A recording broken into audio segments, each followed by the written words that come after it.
Unbelievable. Okay, quick rundown of what I think the World Cup squad will be. Okay, so we've heard Warren Gatland talk about taking, a forward-back split, and with the presumption that he's taken 4 centres, 4 back 3, that's going to be 3 scrum halves and 3 fly halves. That equals 14. 33 minus 14, you are left with 19 forwards. Okay, so let me know your thoughts on this. And do you think it's possible that this is the squad? So there's a couple question marks because obviously we haven't seen a couple people play. We haven't seen Anscombe play. We haven't seen Cuthbert play. We definitely haven't seen Faletau play, at least in these World Cup warm-ups. So based on the presumption that you're going to need 3 front row players in each position, you are going to take Loosehead, Gareth Thomas, Domachowski. And here's the question mark. Do you take Nicky Smith or do you take, who did I have? Where is he at? I did have it pulled up. I do apologize here. Or do you take, who did I say? Kemsley Matthias?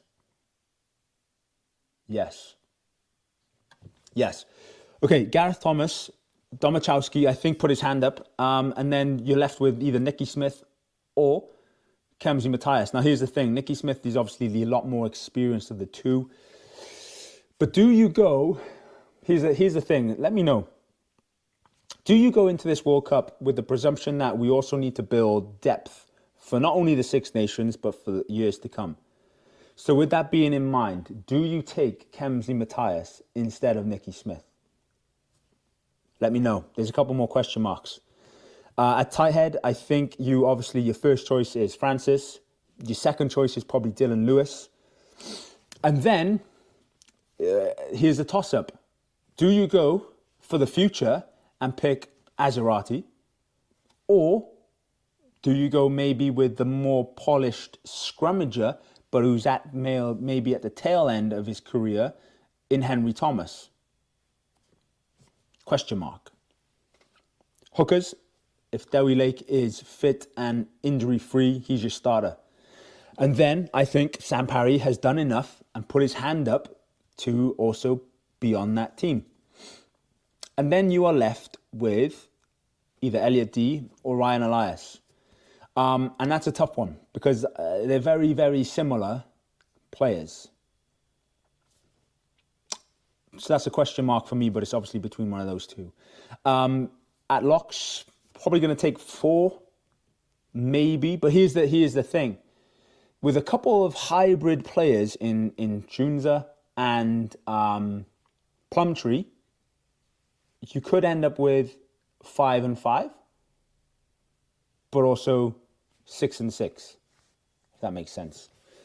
I think Will Rowlands is a surefire thing. I think if Dav Jenkins is injury-free, he's also a surefire thing. Now, here's where it gets interesting for me. Did Rhys Davis do enough? Did Ben Carter do anything? Is Adam Beard worthy of a spot? Possibly, just from an experience standpoint. But around the park, he's slightly lacking. Yes, he is a leader. I understand that. But again, do you want that or do you want to build for the future?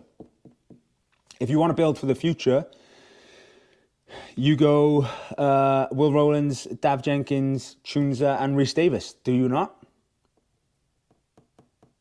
Ben Carter, not quite there yet. I think Rhys Davis adds a little bit more physicality around the park. And then you have that good balance as well. Question mark. Back rowers, Jac Morgan is the first name in there for sure. I think Tane Basham is also in there for sure. I think he's good back row cover, but also a good 6 option. And then Wainwright, I think, is your next surefire thing. So that's 3. We have 3 more. Now, this is where it gets interesting. Is Faletau fit? If Faletau is fit, he's on that plane. No questions asked. Then, with the presumption that you take Chunza as a second row cover, but also knowing that he could be a back row option, do you go Plumtree or Dan Lydiate? And I say this because Plumtree can cover all the back row plus second row. Dan Lydiate is primarily just a 6, blindside flanker. Question marks. It's a toss-up, isn't it? Personally, I would build for the future here. But that's just me. But we do love Dan Lydiate because he's an incredible tackler. And when you play Fiji up front, you need to take down them big boys. And with that chop tackle, there's no doubt that he's going to be able to do that. Moving into the backs. 3 scrum halves. There's only 3 in the Welsh squad, unless he decides to pull someone up. Gareth Davis, Kieran Hardy and Thomas Williams, they're in. Or are they? Who knows? Could he take 2 and then maybe go with a 4th fly half who could also play centre? Or be like a hybrid, such as Kai Evans? We'll get to that in a second. 3 fly halves, I think. Bigger is obviously your first choice. I think Sam Costello has done enough to be number 2. And then at number 3, okay, is Anscombe fit? If Anscombe's fit, is he on the plane? Because he can also cover fullback. If he's not fit, do you go Owen Williams, who can also play 10 and 12? And probably fly fullback. 4 centres, here we go. George North, I think, is number 1 choice. I think Mason Grady has done enough. I think he's done enough. I like Nick Tompkins, but I just don't know if he is what Gatland is looking for at 12. He does offer an extra edge about him on the field. He always acts like he's got, point to prove, which I think he does.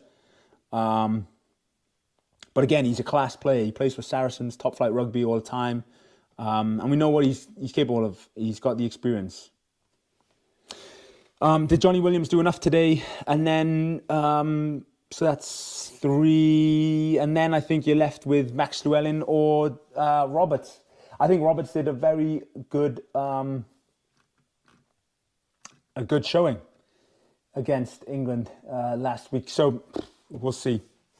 We'll see what happens. I'm obviously going to do a full review once the squad is announced. But this is just my opinions. Let me know your thoughts. And then in the back 3, okay, obviously Zammit is a surefire thing, right?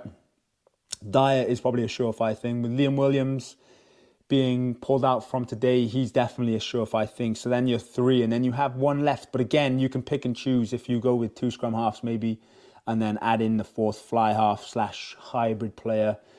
You're kind of left with a Cuthbert, Kai Evans, Anscombe, we've already touched upon that, and Halfpenny.